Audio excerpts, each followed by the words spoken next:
আসসালামু আলাইকুম। কেমন আছেন আপনারা সবাই? আমি আলহামদুলিল্লাহ অনেক ভালো আছি। আশা করছি আল্লাহর রহমতে আপনারা অনেক বেশি ভালো আছেন। আজকে আবার একটা নতুন ভিডিও নিয়ে আপনাদের সামনে হাজির হয়েছি। আশা করছি আজকের ভিডিওটি আপনাদের কাছে ভালো লাগবে। আজকে কাঁচাগোল্লা তৈরি করেছি। আমি সবসময় ঘরোয়া রান্নাবান্না আপনাদের সাথে শেয়ার করি। যদি আমার এই ঘরোয়া রান্নাবান্না আপনাদের একটু ভালো লাগে, ভিডিওর শুরুতেই একটা লাইক দিয়ে পুরো ভিডিও দেখে নেবেন। চাইলে পরিবারের সাথে শেয়ার করতে পারেন। তো চলেন দেখি কীভাবে কাঁচাগোল্লা তৈরি করেছি সেই রেসিপিটি আপনাদের সাথে শেয়ার করছি।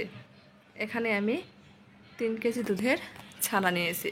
ছানাটা একটু হাত দিয়ে মাখিয়ে নেব। ছানাটা মেখে আমি নরম করে নিচ্ছি। অবশ্যই কাঁচাগোল্লা বানানোর ক্ষেত্রে ছানাটা মেখে নরম করে নিতে হবে।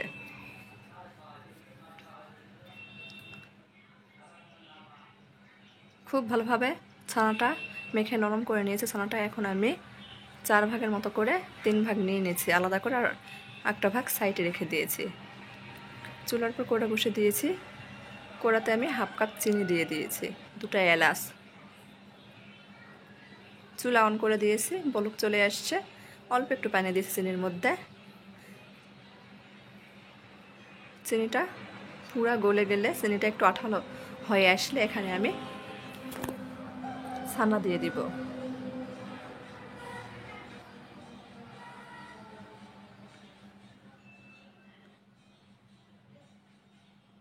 এখানে আমি 3 ভাগ মতো ছানাটা যেটা আলাদা করে রেখেছিলাম সেটা দিয়েছি। আর পরে বাকি 1 ভাগ ছানা আমি এর মধ্যে ব্যবহার করব। নাড়াচাড়ে মিশিয়ে নিচ্ছি।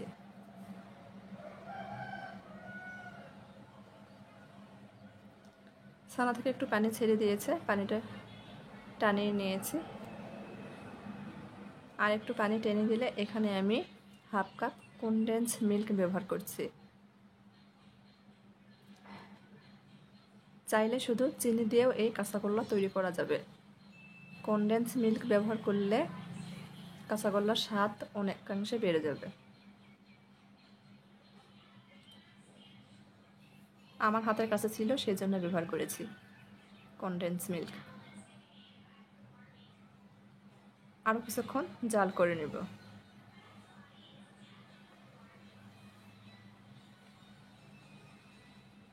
আর কিছুক্ষণ জাল করে নেওয়া হয়ে গেলে বাকি 1 ভাগ যে ছানা রেখে দিয়েছিলাম সেটা দিয়ে দিচ্ছি। নাড়াচাড়ে মিশিয়ে নিচ্ছি।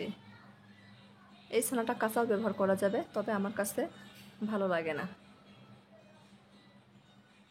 সেজন্য বাকি 1 ভাগ ছানা দিয়ে আমি বেশিক্ষণ না, অল্প কিছুক্ষণ জাল করে নেব।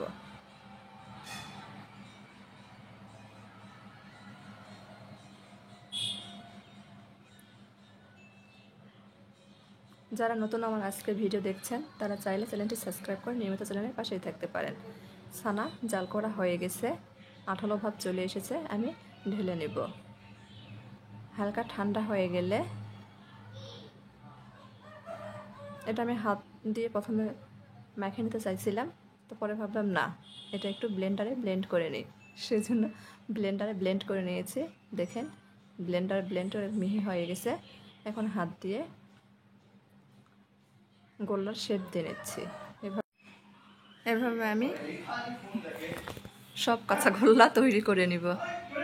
আমার সব কাঁচাগোল্লা তৈরি করা হয়ে গেছে। এখন এই গোল্লাগুলো আমি গুঁড়া দুধের মধ্যে গড়িয়ে নিচ্ছি। এই অবস্থায় একটু নরম মনে হবে, এটা ফ্রিজে রেখে দিলে শক্ত হয়ে যাবে। কাঁচাগোল্লাটা নষ্ট হওয়া দুধের ছানা দিয়ে তৈরি করতে পারবেন। খুব সহজেই যে কেউ তৈরি করে নিতে পারবেন। আজকে আমি ভয়েস দিচ্ছি, আশেপাশে অনেক শব্দ শুনতে পাবেন। সবাই ক্ষমা সুন্দর দৃষ্টিতে দেখবেন। আমার আজকের ভিডিও যদি আপনাদের একটু ভালো লেগে থাকে, দয়া করে আমার চ্যানেলটি সাবস্ক্রাইব করবেন, লাইক কমেন্ট শেয়ার করবেন, নিয়মিত চ্যানেলের পাশেই থাকবেন।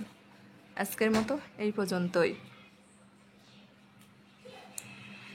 আবার দেখা হবে নতুন কোনো এক ভিডিওতে ইনশাল্লাহ।